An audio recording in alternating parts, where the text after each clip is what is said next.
Connection, opportunity, possibility. It's what we all want.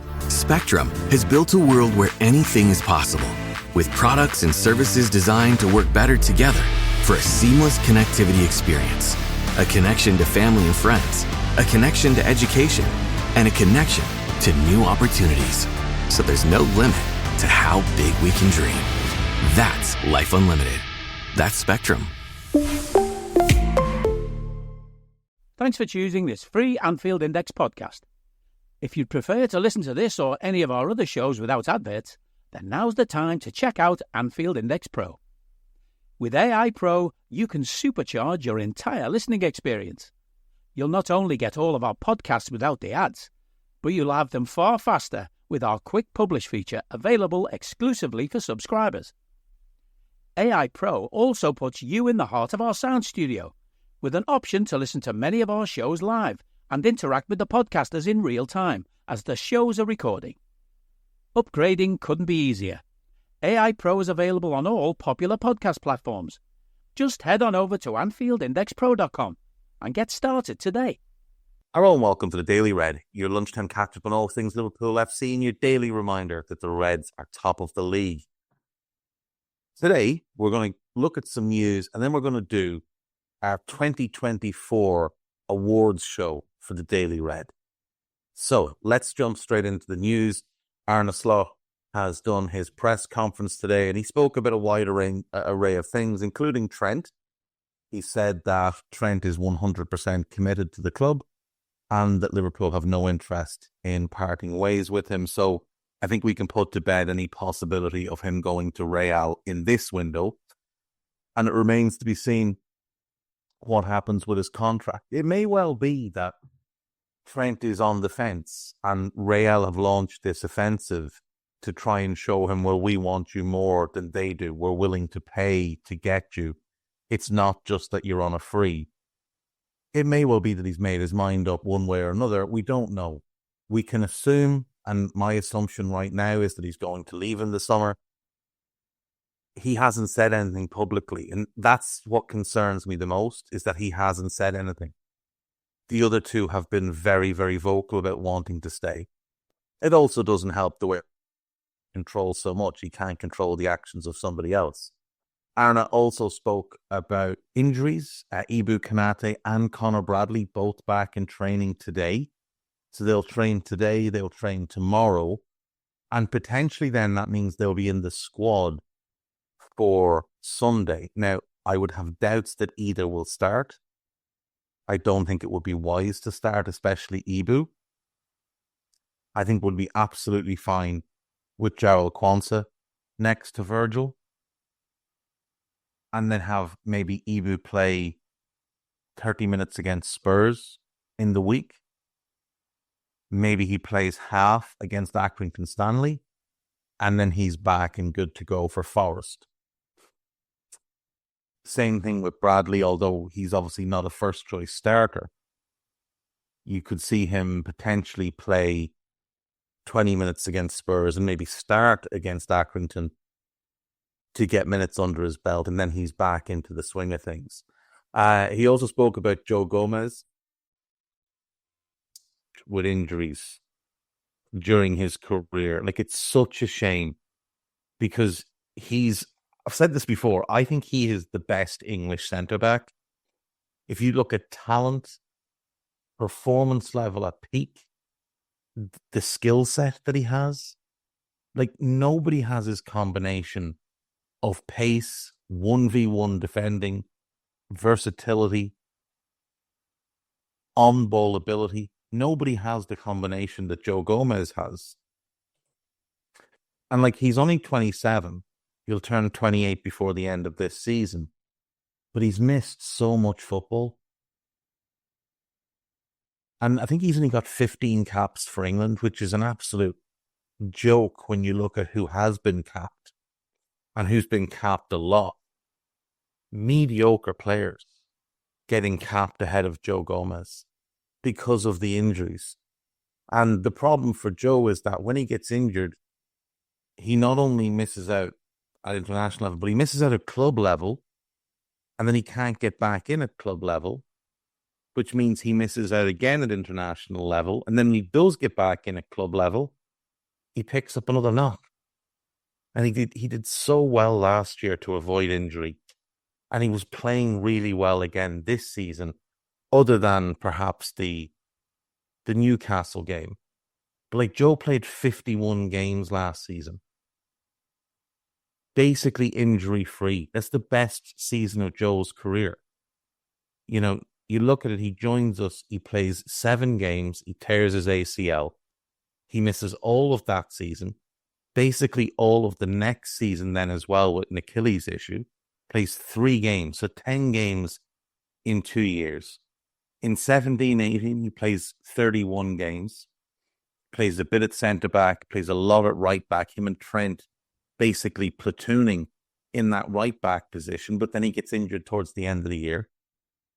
18-19, the year we win the Champions League, he plays 25 games, misses a chunk with a broken leg. The year we won the title, he played 43, and that had been comfortably his best season. The next season, then it's 12 games with the torn patella tendon, which runs into the following season, and then he plays 21 games. 22-23, plays 31 games. He doesn't play well that year, which is what limited his appearances. He was still working his way back from that horrific injury, which at the time it happened, you had the experts here on Anfield Index, Simon Brundish, Marty Loughran, talking about the complexities of that injury and the surgical procedure, the rehabilitation procedure, how you don't know if the surgery has been a success until the end of the rehabilitation procedure. Like, that's got to be really tough on a player. And then how it can take over a year to get back to the level you were at pre-injury. So it's a 2-year injury, really. It's a year to get back playing and a year to get back to your prior level. And that's what happened to Joe. But then last season, he was outstanding for us. He was our best left back by a mile. And this season, he was playing well. And a lot of us were talking about when Ibu comes back, can Joe go to left back? And we run Trent, Ibu, Virgil, Joe. And that's a really strong back four. And then you've got Bradley, Kwanzaa, Costas and Robbo as depth. So one of the left backs is not making the bench, but we're in a really good position. And I think Kwanzaa's poor form early in the season probably hampered that. I think it hampered Joe being able to play left back because he was the only backup centre back the manager trusted. But now Jarrell's playing better. So maybe Joe at left back becomes an option again for us. But you hope that this hamstring injury is just going to be a few weeks. Arna said out for a few weeks. You hope it is just going to be a few weeks.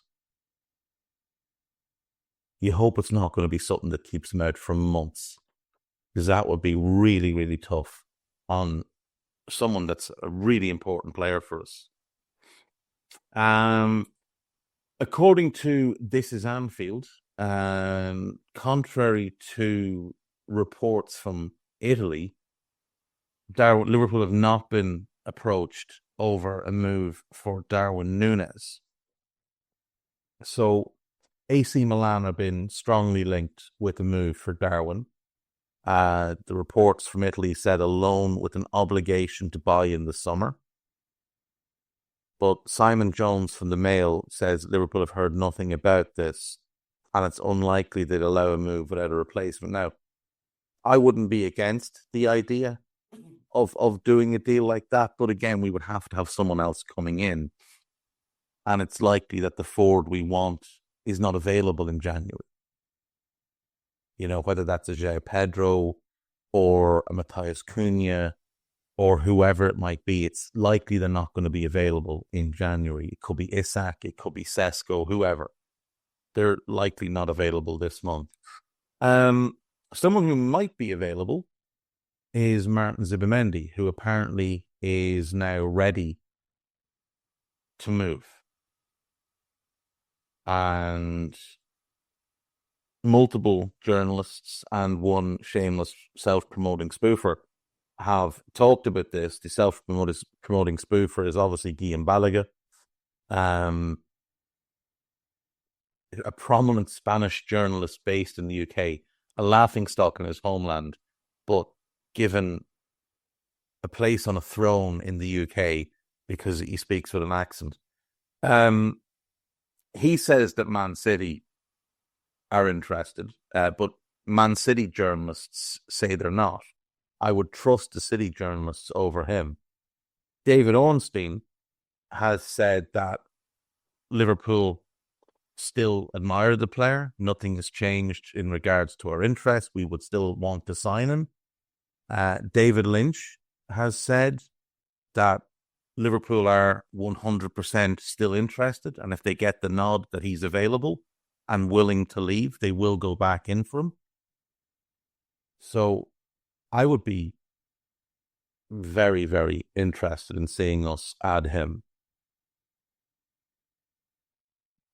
Now, you'd have to pay the buyout, which is 51 million, and it would have to be paid in one go, because by the sounds of things, Real Sociedad are not going to be willing to do any negotiating, as they weren't really willing to do any in the summer.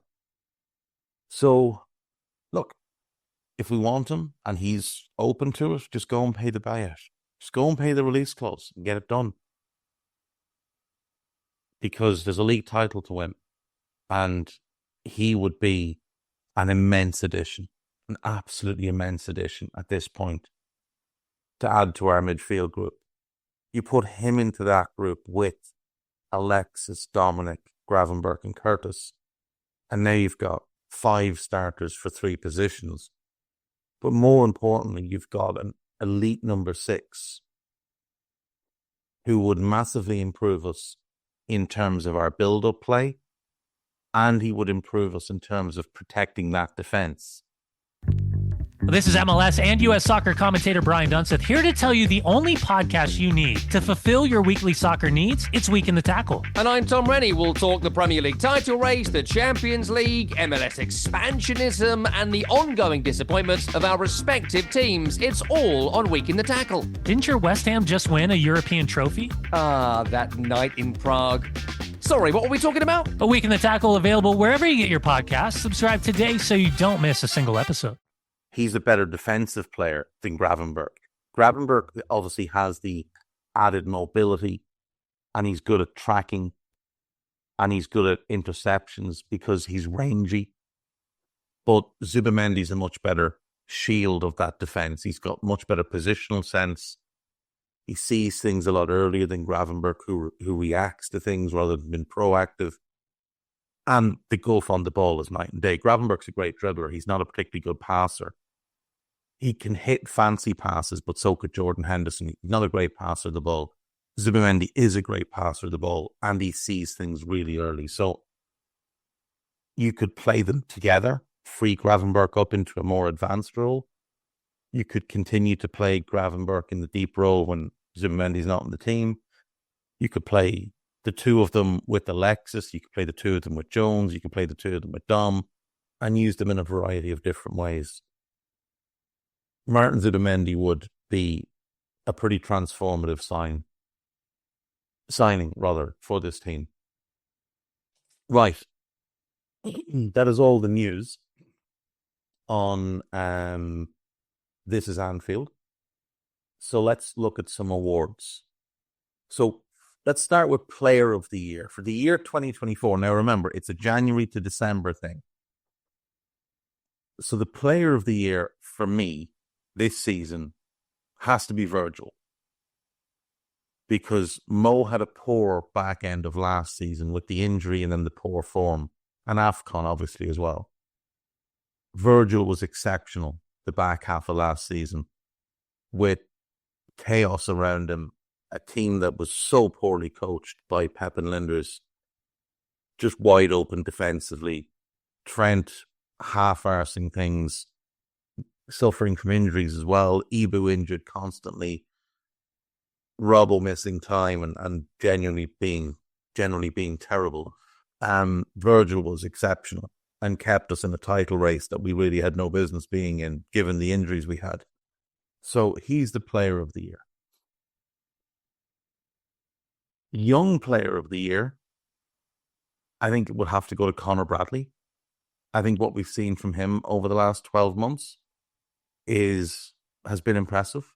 Not nearly as impressive as some want to make it out to be. Some people are making him out to be the second coming of Maicon. Let's all give him a bit of time to develop, time to come along at a natural pace, not be forced into situations he's not ready for. Let's not set him up to fail. Let's not do what I pointed out people had done with Kwanzaa, what we've done in the past with Nico Williams, what United fans have done constantly with every player they've signed in 10 years. Let's not do any of that. Let's allow this lad to be the player he is and enjoy him while we have him. Conor Bradley is the young player of the year. Academy player of the year. Now, I don't have as much insight into this because I don't watch a ton of academy football. But from what I have seen, I would go Trainiani. I think he's a special talent in midfield. I really do. I mentioned earlier about having 5 starters for 3 positions. I think he's then the 6th midfielder.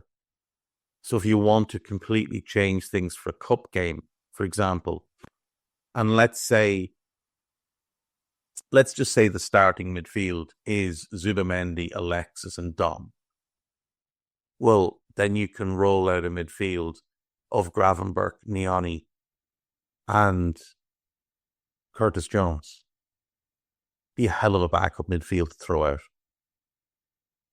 Like athleticism for days, technical ability, press resistance. That would be really, really strong midfield. And I think, next year we'll see him take another step forward in his development. He'll get bigger, he'll get stronger. He'll get more knowledge of how to play the game. So I'm excited to see what he's going to be in 2025. But for me, he's the academy player of 2024. Signing of the year, it has to be Arne Slot. We didn't sign anybody in January, obviously, because Jurgen was leaving. We signed Chiesa in the summer, and obviously he hasn't done anything yet. So it is almost by default that Arne is the signing of the season. But genuinely, it's hard to imagine that any player we could have signed in the summer, including Zubamendi, would have had this much of an impact and been this much of a hit immediately. Arne Slot is a very, very interesting manager who's doing an incredible job right now. And long may it continue, because if he continues to perform at the level he's performing at, we will win multiple league titles and multiple European Cups under his watch, because he's that good. So he's the signing of the season.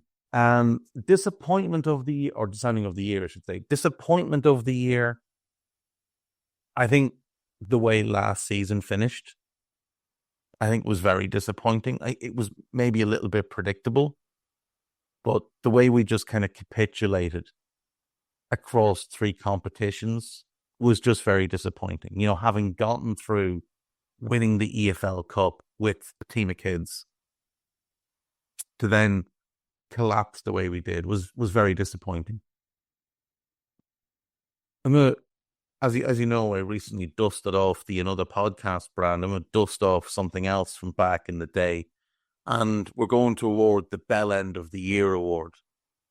And there's a couple of people here who could very easily win this award. I think James Carragher could potentially win this award for his commentary on the Mo Salah situation.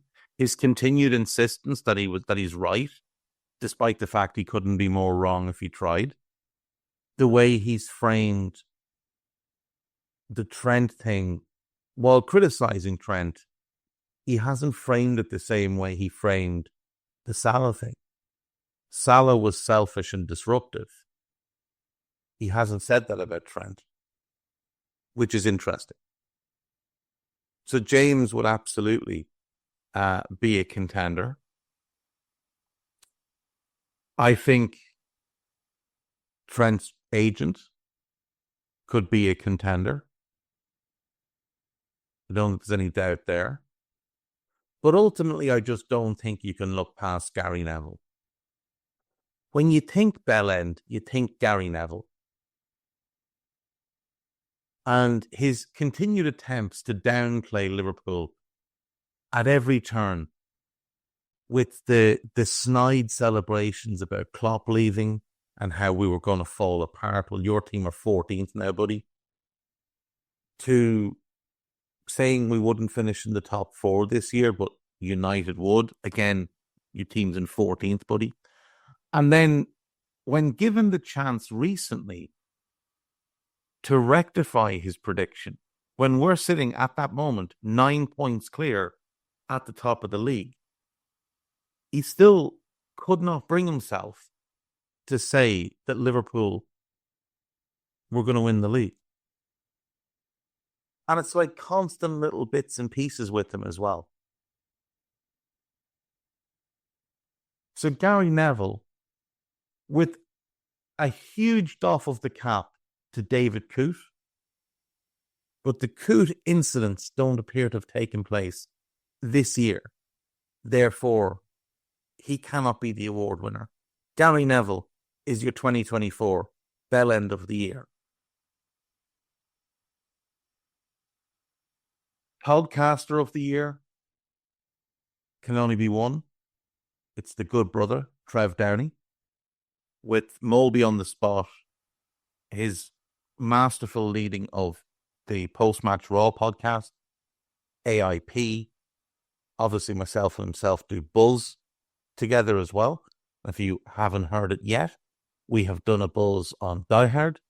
We have another one coming soon, so make sure you're on those. Trev Downey is your Liverpool podcaster of the year.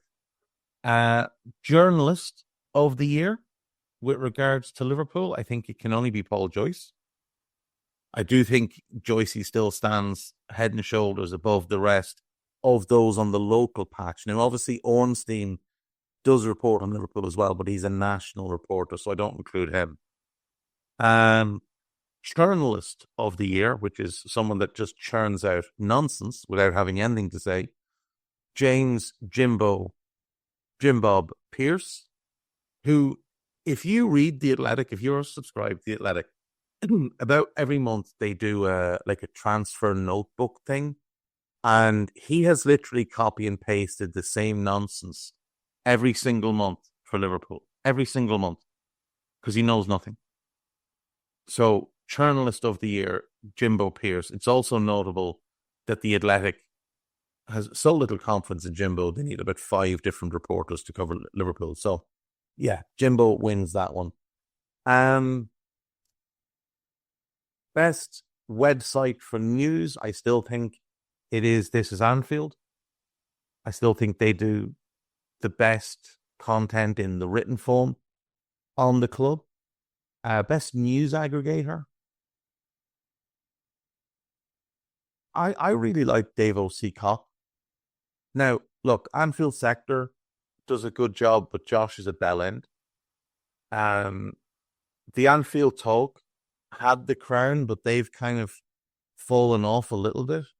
So we're going to go for Dave O.C. Cock on that one. And then finally, we will go with overall podcast of the year.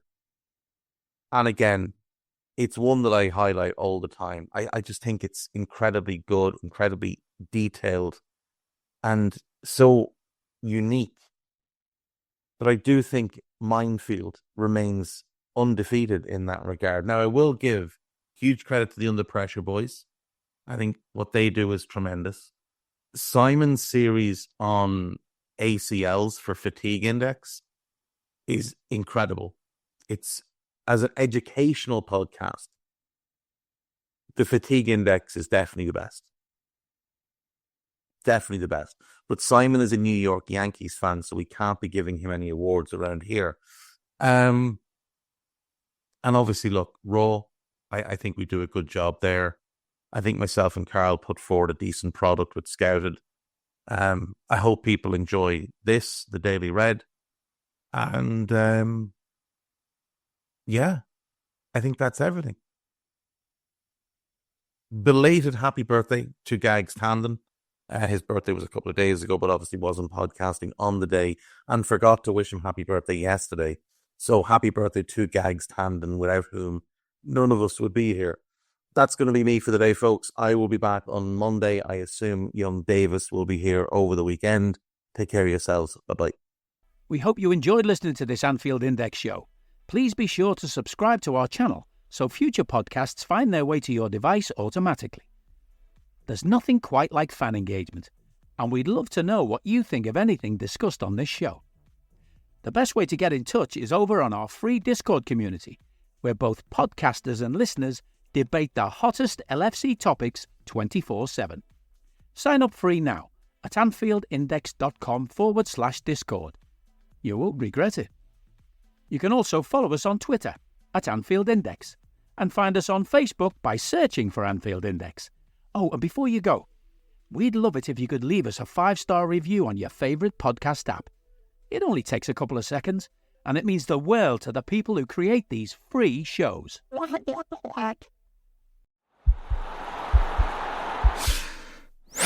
This podcast is part of the Sports Social Podcast Network.